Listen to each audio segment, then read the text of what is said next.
వివరాలకు వెళ్తే శ్రీశైలం మహాక్షేత్రంలో 4వ శ్రావణ శుక్రవారాన్ని పురస్కరించుకుని దేవస్థానం ఆధ్వర్యంలో ఉచిత సామూహిక వరలక్ష్మి వ్రతం ఘనంగా నిర్వహించారు. ఆలయ ఉత్తర భాగంలోని చంద్రావతి కళ్యాణ మండపంలో జరిగిన వరలక్ష్మి వ్రతంలో 500 మంది చెంచు గిరిజన మహిళలు ముత్తైదువులు అలానే 1000 మంది సాధారణ మహిళా ముత్తైదువులు పాల్గొన్నారు. వరలక్ష్మి వ్రతంలో పాల్గొన్న మహిళలకు దేవస్థానమే ఉచితంగా వరలక్ష్మి వ్రత పూజ సామాగ్రిని అలాగే మొదటిసారిగా చీరను కూడా అందజేసి వ్రతాన్ని శాస్త్రోక్తంగా వ్రత సంకల్పాన్ని పఠించి నిర్విఘ్నంగా జరిపించారు. అనంతరం వ్రతంలో పాల్గొన్న చెంచు గిరిజన మహిళలకు సాధారణ మహిళలకు అమ్మవారి శేషవస్త్రంగా చీర రవిక పూలు గాజులు ప్రసాదం అందజేసి శ్రీ స్వామి అమ్మవార్ల దర్శనం కల్పించారు. వ్రతంలో పాల్గొన్న మహిళలందరికీ దేవస్థానం అన్నపూర్ణ భవనంలో భోజన ఏర్పాట్లు కూడా చేసినట్లు ఆలయ ఈవో పెద్దిరాజు తెలుపుగా ఈ వ్రతంలో ఆలయ ఈవో పెద్దిరాజు దంపతులు దేవస్థానం మహిళా అధికారులు పాల్గొన్నారు.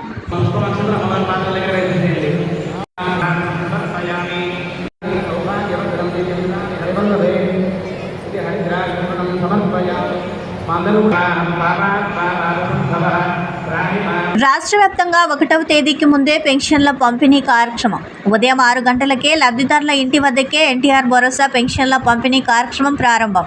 బోర్వకల్లు మండలంలో ఎన్టీఆర్ భరోసా పెన్షన్ పథకం కింద అర్హులైన లబ్ధిదారుల ఇంటి వద్దకే వెళ్లి సామాజిక భద్రతా పెన్షన్లను అందజేస్తున్న సెర్ఫ్ సీఈఓ జి వీరపాండియన్, జిల్లా collector P Ranjith Basha, Panyam MLA Gowru చెడతారెడ్డి, Sheikh షుకరాబీకు వృద్ధాప్య పెన్షన్, జలగరి రవణమ్మకు వికలాంగ పెన్షన్, జల్లా మాధవికి వితంతువు పెన్షన్, చెట్ల రాజుకు డప్పు కళాకారుల పెన్షన్లను వారి ఇంటి వద్దకే వెళ్లి అందజేసిన సెర్ఫ్ సీఈఓ జి వీరపాండియన్, జిల్లా collector P Ranjith Basha, Panyam MLA Gowru Charithareddy, assistant training collector Chella Kalyani.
Kurnool జిల్లా ఆలూరు మండలం పెద్దహుతూరు గ్రామంలో భారీ దొంగతనం జరిగింది. ఆలూరు మండలం పెద్దహుతూరు గ్రామంలో నిన్న రాత్రి మాల తిక్కయ్య ఇంట్లో ఎవరూ లేని సమయంలో దొంగలు పడ్డారు. 5 తులాల బంగారం, 40 తులాల వెండి, 60,000 రూపాయలు నగదు ఎత్తుకెళ్లారు. విషయం తెలుసుకున్న ఆలూరు పోలీసులు రంగంలోకి క్లూస్ టీంను దింపారు.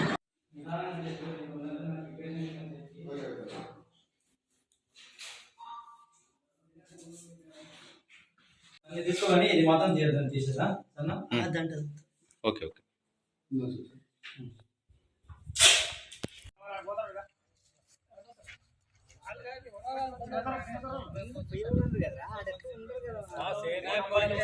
ఆ సేదోడు కావాలా గుర్తు చేసుకున్నాడు. గ్రామము ఆలూరు మండలము మాది. మా నైట్ దొంగతనం జరిగింది. మేము కడప పోయి ఆడ బతికే తోలము అక్కడే ఉన్నాము. మేము పొద్దున వచ్చినాము. వీటికి దొంగతనం జరిగిందంటే 4.5 తులాలు బంగారు పోయింది, 30 తులాలు వెండి పోయింది, 60,000 డబ్బులు పోయినాయి. ఇది సంఘటన జరిగింది. నైట్ జరిగింది. ఎప్పుడు జరిగిందో తెలియదు. ఈ గ్రామ వాళ్ళు మాకు ఫోన్ చేసి మేము కడప నుంచి ఇప్పుడు వచ్చినాము. అంటే మీరు ఇక్కడైతే లేరు? ఇక్కడ లేము సార్, ఎవరు లేము ఇక్కడ. మా వారి డెలివరీ డేట్ కానీ 60,000 డబ్బులు పెట్టుకున్నా. రేపు 2వ తారీఖు డెలివరీ ఉంది సార్. కర్నూలులో డెలివరీ. దానికోసమే 60,000 పెట్టుకున్నా. 60,000 డబ్బులు కూడా లేవు. బంగారు కూడా లేదు, వెండి కూడా లేదు సార్. ఉమ్మడి కర్నూలు జిల్లాలో మరో 2 రోజుల పాటు వర్షాలు ఉంటాయని వాతావరణ శాఖ హెచ్చరికలు జారీ చేసింది. ఈ క్రమంలోనే ప్రజలు కింద జాగ్రత్తలు పాటించాలని సూచించింది. శిథిలావస్థలో ఉన్న ఇల్లు, గోడలు, స్తంభాల వద్ద ఉండవద్దని, వర్షం పడేటప్పుడు చెట్ల కిందకు వెళ్ళవద్దని, నదులు, కాల్వలు, మ్యాన్హోల్స్ వద్ద జాగ్రత్తగా ఉండాలని, రోడ్డుపై నీరు ఉంటే జాగ్రత్తగా వెళ్లాలని సూచించింది. అలాగే విపత్తుల వల్ల ఏదైనా ప్రమాదం కలిగితే కర్నూలు జిల్లా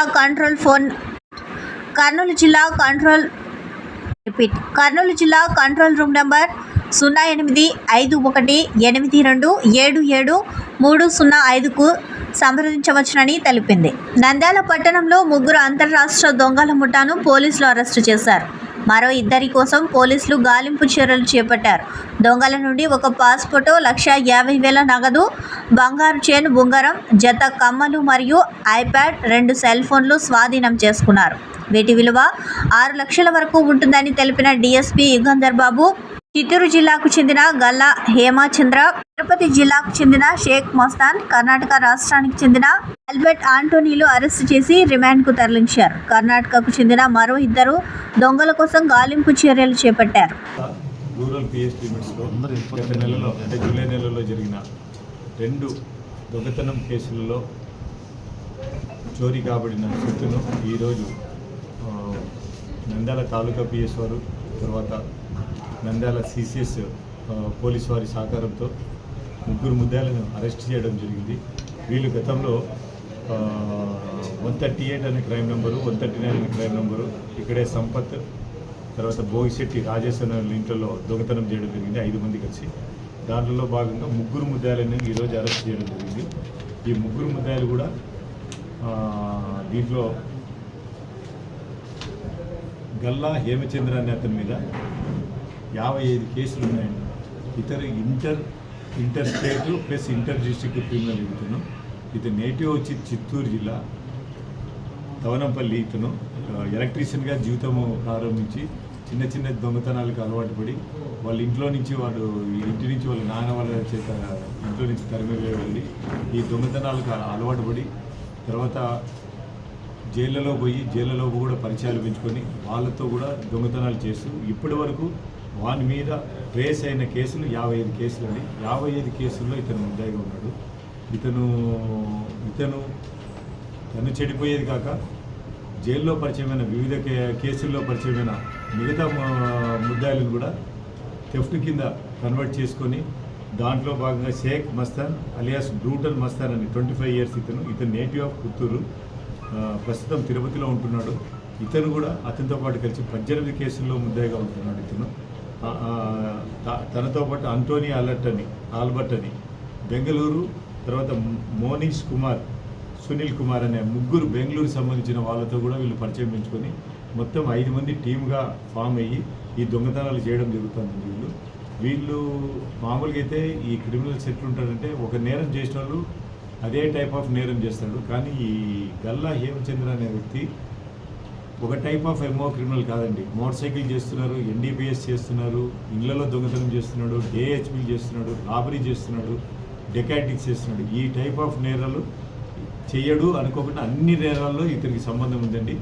ఇతన్ని ఈరోజు మా తాలూకా పోలీసులు అరెస్ట్ చేయడం జరిగింది. బంగాళాఖాతంలో వాయుగుండం ఏర్పడింది. అర్ధరాత్రి కళింగపట్నం దగ్గరలో తీరం దాటే అవకాశం ఉంది. దీనివల్ల మీ ప్రాంతంలో ఈరోజు మోస్తారు నుంచి భారీ వర్షాలు పడే అవకాశం ఉంది. ప్రజలు అప్రమత్తంగా ఉండాలని ఏపీ విపత్తుల సంస్థ ఆదేశాలు జారీ చేసింది. ఆంధ్రప్రదేశ్ రాష్ట్ర ప్రభుత్వం చేపట్టిన వన మహోత్సవంలో భాగంగా శ్రీశైలం మండలం సున్నిపెంట ప్రభుత్వ పాలిటెక్నికల్ కళాశాలలో అటవీ శాఖ రేంజర్ నర్సింహులు ఆధ్వర్యంలో కళాశాల ఆవరణలో మొక్కలు నాటడం జరిగింది. కాలేజీ ఆవరణలో అటవీ శాఖ రేంజర్ నర్సింహులు, కాలేజీ అధ్యాపకులు, విద్యార్థులు పాల్గొని మొక్కలు నాటారు. కళాశాల ఆవరణలో నాటిన మొక్కల సంరక్షణ కాలేజీ సిబ్బందిదేనని అటవీ శాఖ రేంజర్ నర్సింహులు సిబ్బందితో ప్రతిజ్ఞ చేయించారు. ఈ వన మహోత్సవంలో కళాశాల ఆవరణలో వేప, కానుగ, కాదంబ మొక్కలు నాటారు. ఈ వన మహోత్సవ కార్యక్రమంలో అటవీ శాఖ సిబ్బంది, కళాశాల సిబ్బంది, విద్యార్థులు పాల్గొన్నారు.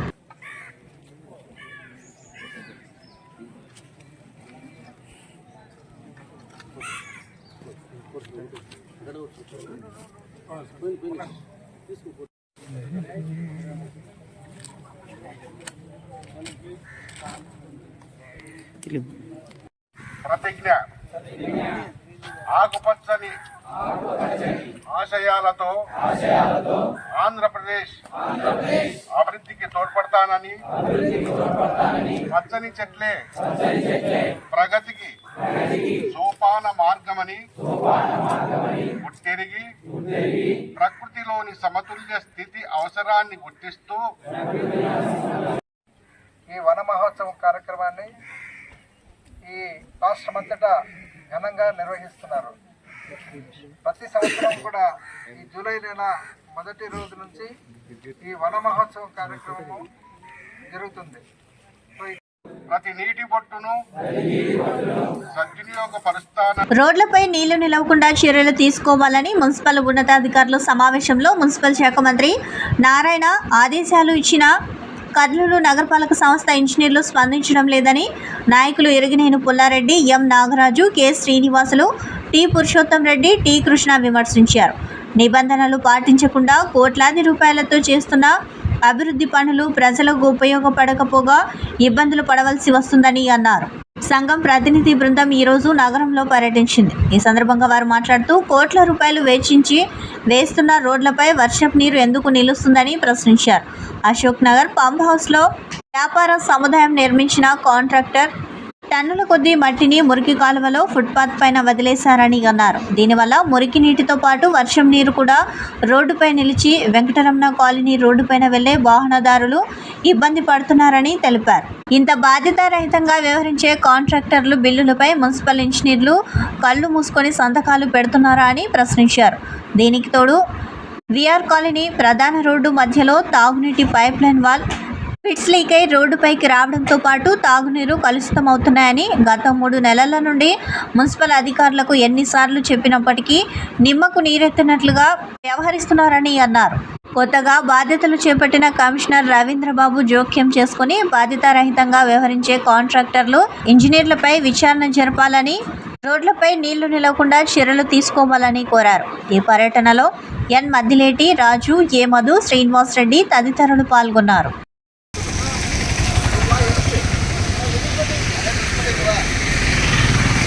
నీళ్లు ఎక్కువ అవుతున్నాయి. ఆడ కొత్త కాంప్లెక్స్ కట్టిన మున్సిపాలిటీ వాళ్ళు ఆ కాంట్రాక్టర్ మొత్తం కాలువ మొత్తం బ్లాక్ వేసి పడేశారు. నీళ్ళు ఎక్కడి నుంచి పోతాయి? రోడ్డు మీద వచ్చే జనాలకు రోడ్డు మీద తిరుగుతున్నాయి, అందరికీ ఇబ్బంది అవుతుంది. కర్నూలు నగరంలో వర్షాకాలం వస్తే పరిస్థితి చాలా అధ్వానంగా ఉన్నటువంటి పరిస్థితి ఉంది. మనం గమనిస్తే కనుక వెంకటరమణ కాలనీ ఎక్కువ జనం తిరిగేటువంటి ప్రాంతం ఇది. ఈ ప్రాంతంలోన గతంలో మున్సిపాలిటీ వాళ్ళు కాంప్లెక్స్ నిర్మించారు. అదే ఈ కాంప్లెక్స్ నిర్మించిన తర్వాత అక్కడ మట్టిని అంతా కూడా కాలువలో వదిలేసినటువంటి పరిస్థితి. దాన్ని వదిలేయడం వల్ల ఈరోజు మొత్తం రోడ్డు అంతా బ్లాక్ అయిపోయి డ్రైనేజ్ అంతా రోడ్డు మీద నీళ్లు ఈరోజు రోడ్లపైన నీళ్లు పారుతూ ఉన్నాయి. ఇది కరెక్ట్ కాదని మా అభిప్రాయం. ఇప్పటికైనా కాంట్రాక్ట్ పిలిపించి ఆ మట్టిని తొలగించాలా. అదేవిధంగా ఇక్కడ ఏవైతే వాల్స్ ఉన్నాయి, ఆ వాల్స్ ఉండడం వలన వర్షం నీళ్ళని వచ్చి కూడా దాంట్లో బుగ్గలుగా నీళ్లు పారుతూ ఉన్నాయి. అది కరెక్ట్ కాదు. దానిపైన ఏదైనా కప్పేసి ఆ వాళ్ళని ముయించాలని చెప్పి మేము మున్సిపల్ కార్పొరేషన్ని డిమాండ్ చేస్తూ ఉన్నాం. నగరంలో ఎక్కడ చూసినా వర్షం వస్తే అయిపోయి రోడ్ల పైన నీళ్లు నిలబడుతూ ఉన్నాయి. ప్రజలు ఇబ్బందులు పడుతున్నా అధికారులు పట్టించుకోవడం లేదు. కోట్ల రూపాయలు ఖర్చు పెడతా ఉన్నారు. కాలువ మీద కాలువ కడుతున్నారు, రోడ్డు పక్కన రోడ్డు వేస్తూ ఉన్నారు. కానీ నీళ్లు ఎందుకు రోడ్డు పైన వస్తున్నాయి, దాన్ని ఎట్లా తొలగించాలనే ఆలోచన మాత్రము నగరపాలక సంస్థ అధికారులు పట్టడం లేదు. రాష్ట్ర ప్రభుత్వం మున్సిపల్ శాఖ మంత్రి చెప్తా ఉన్నాడు, రోడ్ల మీద నీళ్లు నిలవకుండా చర్యలు తీసుకోండి అని. కానీ ప్రభుత్వం కదిలింది, మున్సిపల్ శాఖ మంత్రి ఆదేశించిన మున్సిపల్ అధికారులు మాత్రం కర్నూలులో స్పందించడం లేదు. స్పందించకపోగా ఉన్న కాలువలను కూడా వీళ్ళే మూసేస్తూ ఉన్నారు. రోడ్లపైకి నీళ్లు రావడానికి మున్సిపల్ అధికారులు, మున్సిపల్ కాంట్రాక్టర్లే కారణం. కొన్ని చోట్ల ఇక్కడ వెంకటరమణ కాలనీలో చూస్తే షాపింగ్ కాంప్లెక్స్ కట్టినారు పంప్ హౌస్లో. ప్రజలు వ్యతిరేకించినా పట్టించుకోకుండా కట్టినారు. కట్టి మొత్తం కాలువ అంతా పూడ్చేసినారు, కాలువలో మట్టి వేసినారు. 6 నెలలు అవుతుంది రోడ్లపై నీళ్లు నిలబడతా ఉన్నాయి. కాలువలు పూడ్చేసినటువంటి కాంట్రాక్టర్ పైన చర్య తీసుకోలేదు. పోనీ మున్సిపల్ అధికారులను మట్టి తీస్తారంటే మట్టి తీయడం లేదు. దానికి తోడు వర్షం నీటికి తోడు మున్సిపాలిటీకి సంబంధించినటువంటి పైప్ లైన్లు ఆ వాల్స్ లీక్ అయిపోయినాయి. అంటే పైప్ లైన్లలో వాల్స్ లీక్ అయిన నీళ్లు వర్షం నీళ్లు కలిసి రోడ్లపైన వస్తూ ఉన్నాయి. దీని నుంచి తాగే నీళ్లు కూడా కలుషితమవుతూ ఉన్నాయి. కానీ ఇంజనీర్లు పక్కనే కూర్చుంటుంటారు వాటర్ వర్క్స్లో, వాళ్ళకు పట్టదు. ఈ రోడ్ల పైన 6 నెలల నుంచి చెప్తా ఉన్నాం, మేము ఫోటోలు తీసుకుపోయి చూపించినాం ఇంజనీర్లకు, కమిషనర్కు. కానీ వాల్స్ మాత్రము దానిని మరమ్మతులు చేయడం లేదు, లీక్ అయితేనే ఉన్నాయి. రోజు ప్రజలు కూడా వాల్స్ దగ్గర పడిన గుంతలలో కింద పడి గాయాల పాలవుతున్నారు.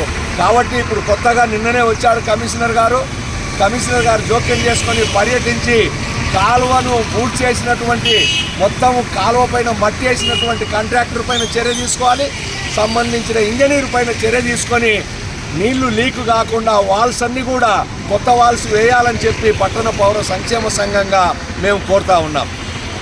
రాష్ట్రంలో వైసీపీ పార్టీకి పుట్టగతులు ఉండవని కేంద్ర ప్రభుత్వ సహకారంతో ఎన్నికల్లో ప్రజలకు ఇచ్చిన ప్రతి హామీ నెరవేర్చడమే లక్ష్యంగా కూటమి ప్రభుత్వంలో సీఎం చంద్రబాబు నాయుడు, పవన్ కళ్యాణ్ పనిచేస్తున్నారని ఎమ్మెల్యే బీవీ జయనాగేశ్వర్ రెడ్డి అన్నారు. 1వ తేదీ ఆదివారం కావడంతో ఆదివారం పెన్షన్దారులు ఇబ్బందులు పడకూడదని 31వ తేదీ తెల్లవారుజామునే కర్నూలు జిల్లా ఎమ్మిగనూరులోని 14వ వార్డులో వృద్ధులకు, వితంతువులకు, దివ్యాంగులకు ఎన్టీఆర్ భరోసా సామాజిక పెన్షన్లను ఎమ్మెల్యే బీవీ జయనాగేశ్వరరెడ్డి పంపిణీ చేశారు. అలాగే ఎమ్మెల్యే ఆదేశాలతో నియోజకవర్గంలో ప్రతి గ్రామంలో తెల్లవారుజామున సచివాలయ సిబ్బందితో కలిసి టీడీపీ నాయకులు సామాజిక పెన్షన్ పంపిణీ చేశారు. వైసీపీ నాయకులు రాష్ట్రంలో అభివృద్ధిని అడ్డుకున్న కూటమి ప్రభుత్వం రాష్ట్రాన్ని అభివృద్ధి పదంలో ముందుకు నడిపిస్తుందని తెలిపారు.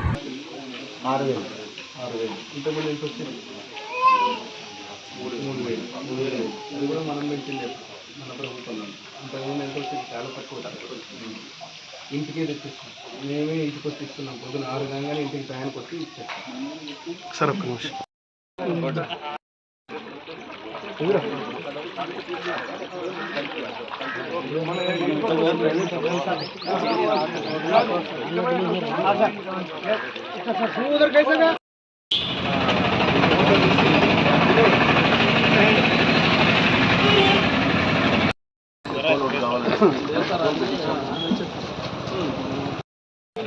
మోహన్ రెడ్డి భోజనం అది మొదలు పెడతాం. అది అయిన తర్వాత ఇల్లు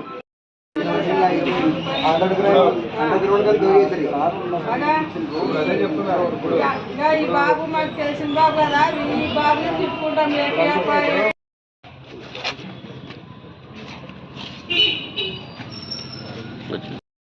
వస్తారు కదా.